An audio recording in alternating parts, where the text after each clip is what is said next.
Legacy వ్యర్థాన్ని వేగంగా తొలగించేందుకు అవసరమైన యంత్రాల సంస్థాపనతో పాటు ఇతర అనుబంధ పనులను అత్యవసరంగా పూర్తి చేయాలని నల్గొండ మున్సిపల్ కమిషనర్ సయ్యద్ ముసాబ్ అహ్మద్ ఏజెన్సీని ఆదేశించారు.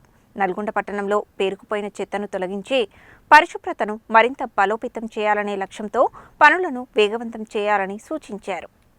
నల్గొండ మున్సిపల్ కమిషనర్ సయ్యద్ ముసాబ్ అహ్మద్ బుధవారం బయోమైనింగ్ ఏజెన్సీతో సమీక్షా సమావేశం నిర్వహించారు. అనంతరం మున్సిపాలిటీ పరిధిలో ఉన్న బయోమైనింగ్ సైట్లను సందర్శించి పనుల పురోగతిని ప్రత్యక్షంగా పరిశీలించారు.